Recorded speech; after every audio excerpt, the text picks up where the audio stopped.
Dear students, William Blake के आपके syllabus की जो नेक्स्ट पोएम है वो है the human abstract. Human abstract क्या होते हैं? ह्यूमन कॉमन वर्ड मीनिंग है, मीन्स पर्सन और कोई व्यक्ति। एब्स्ट्रैक्ट का मतलब कोई इमेजिनेशन या कोई सार। तो यहाँ ह्यूमन बीइंग्स की इमेजिनेशन क्या है, उसके सार क्या है, किन चीज़ों को हम ह्यूमन एब्स्ट्रैक्ट के अंदर इंक्लूड कर सकते हैं, उसी के ऊपर ये पोएम लिखी गई है। First of all read this poem completely, then we will translate it by and by with paragraph. Pity would be no more if we did not make somebody poor, and mercy no more could be if all were as happy as we. And mutual fear brings peace till the selfish love increase, then cruelty knits a snare and spread his baits with care. He sits down with holy fear and water the ground with tears. Then humanity takes its root underneath his foot. Soon spreads the dismal shade of mystery over his head, and the caterpillar and fly feed on the mystery. And it bears the fruit of deceit, ruddy and sweet to eat, and the raven his nest has made in its thickest shade. The gods of the earth and sea sought through nature to find this tree, but their search was all in vain. There grows one in human brain. दोनों poems जो हैं, जो divine image जो आपकी first poem जो मैंने आपको बताई, और ये सेकंड पोएम विलियम ब्लेक की ही ह्यूमन एब्स्ट्रैक्ट, दोनों ही पोएम बहुत रिदमिक है, बहुत अच्छी राइम स्कीम्स जो है हम हर स्टैंजा में देख सकते हैं, हमें देखने को मिलती है। फर्स्ट स्टैंजा जो ट्रांसलेट इस प्रकार किया गया है, pity would be no more, दया जो है वो तब तक नहीं होगी if we did not make somebody poor, अगर हम किसी व्यक्ति को गरीब नहीं बताते हैं या गरीब नहीं बनाते हैं। यहाँ किसी व्यक्ति को गरीब बनाने से मतलब ये नहीं कि हमने किसी को गरीब बनाना है, गरीब कर देना है। मीन्स अगर हम किसी पर्सन को गरीब, पुअर फील नहीं करते हैं, तब तक हम अपने अंदर पिटी भी फील नहीं कर पाते। And mercy no more could be, और करुणा भी तब तक नहीं आ सकती if all were as happy as we, तब तक नहीं आ सकती जब तक हम जितने खुश हैं उतने हम सबको खुश देखें। Means if all were as happy as we, जितने हम खुश हैं उतने अगर दूसरे भी खुश हैं तो हम मर्सी किस पे करेंगे। इसलिए पिटी और मर्सी जो है वो उसी कंडीशन में डेवलप होंगी जब हम किसी पर्सन को पुअर फील करेंगे। And mutual fear brings peace, mutual fear आपसी डर, यहाँ पे फियर जो है fear of happening anything to us, हमारे साथ कुछ भी जो घटित होता है वो क्या रिप्रेजेंट करता है? म्यूचुअल फियर को रिप्रेजेंट करता है। और जब ये म्यूचुअल फियर होता है, जब हम किसी बात को लेकर अंदर से डरे रहते हैं तो हम शांत भी रहते हैं। तो पीसफुलनेस अगर हम अपने अंदर देखते हैं तो हम उसी कंडीशन में देख पाते हैं व्हेन वी म्यूचुअली फियरफुल, जब हम आपस में डरे हुए हैं। Till the selfish love increase, और जब तक स्वार्थ रूपी प्रेम जो है, sense of love with full of selfishness, जब तक इंक्रीज होता है, then cruelty in its snare, तो क्रूरता जो है, ब्रूटलिटी जो है, वो अपना जाल बुनती है। And spreads his baits with care, और इसी सेल्फिशनेस में, क्रूरल्टी में क्या होता है, एक जाल बिछाया जाता है और उस जाल में बेट्स लगाई जाती है।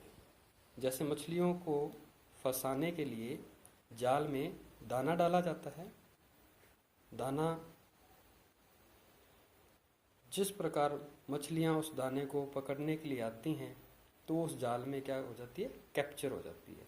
उसी प्रकार सेल्फिशनेस एंड क्रूअल्टी जो है वो एक जाल बुनती है, और ये सेल्फिशनेस जो है ये अपनी बेट्स जो हैं, अपना चोगा जो है वो उस जाल में अच्छे सलीके से लगाती है ताकि हर कोई इसके अंदर कैप्चर हो सके।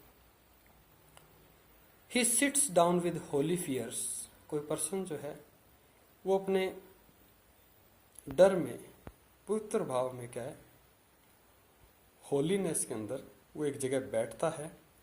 And waters the ground with tears, और क्या करता है, रोकर अपने आंसुओं से जमीन को भी गीली कर देता है।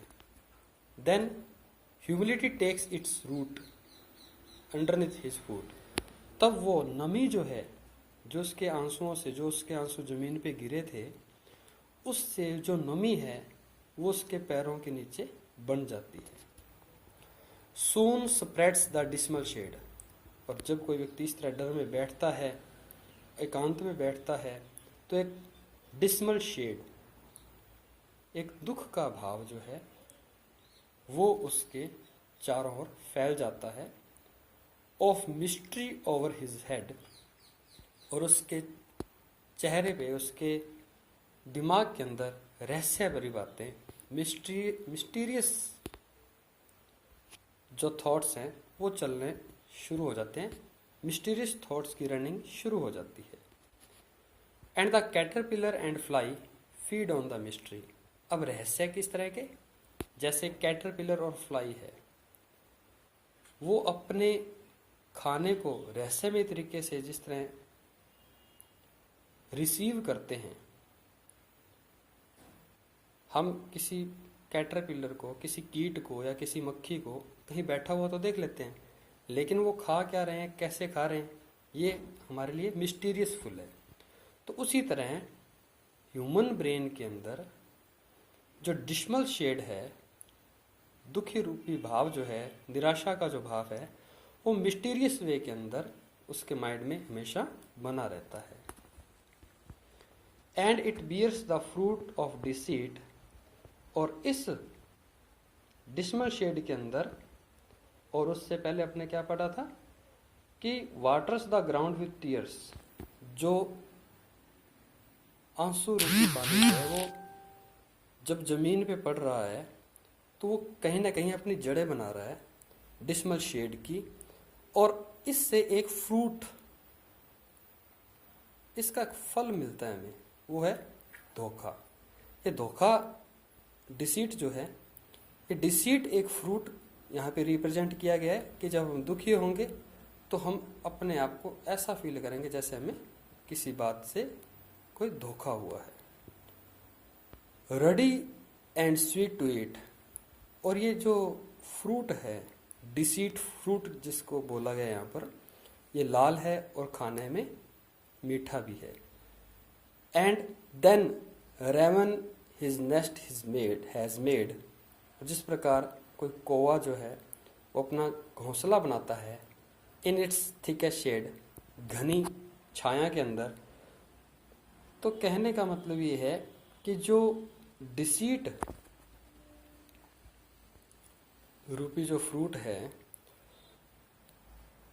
वो खाने में मीठा और अच्छा लाल है, पका हुआ है। कहने का मतलब यह है कि नेगेटिविटी जो है वो ह्यूमन को क्या करती है, ज़्यादा अट्रैक्ट करती है। Next stanza, the gods of the earth and sea sought through nature to find this tree. अब ये जहाँ पे ये फ्रूट लगता है, कौन सा फ्रूट? Fruit of deceit. तो कहता है गॉड जो हैं, चाहे वो धरती के हैं चाहे समुद्रों के हैं, वो इस प्रकृति के अंदर, इस नेचर में इस पेड़ को ढूंढ लेते हैं कि ये पेड़ कहाँ है, कहाँ उगता है ये पेड़ जहाँ पे ये धोखे रूपी फल मिलता है। But their search was all in vain. लेकिन जो gods of earth and sea है, उनकी जो सर्च है वो भी क्या है? व्यर्थ चली जाती है। क्यों? There grows one in the human brain. क्यों? क्योंकि ये जो फ्रूट है, ये जो डिसीट फ्रूट का जो ट्री है, ये कहाँ डेवलप होता है? ह्यूमन ब्रेन के अंदर डेवलप होता है। तो इसलिए इसकी जड़ को, इस फल को, इस चीज़ को अगर हम खत्म करना चाहें, डिसीट को अगर हम मिटाना चाहें, तो नहीं मिटा सकते।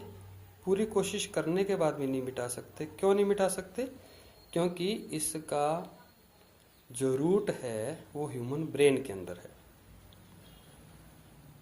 क्लियर? आप इन दोनों पोएम को अच्छे से एक बार फिर रीड करेंगे। आपके पास बुक्स जो हैं, टेक्स्ट बुक्स हैं, तो जो ट्रांसलेशन मैंने आपको बताई है उस ट्रांसलेशन को यूज़ करके the divine image, the human abstract, जो विलियम ब्लैक की जो लिखी हुई पोइम्स हैं, वो आप अच्छे से क्या करोगे? एक बार रीड करोगे। और किसी भी तरह का कोई डाउट हो तो आप पूछ सकते हैं। Okay, thank you.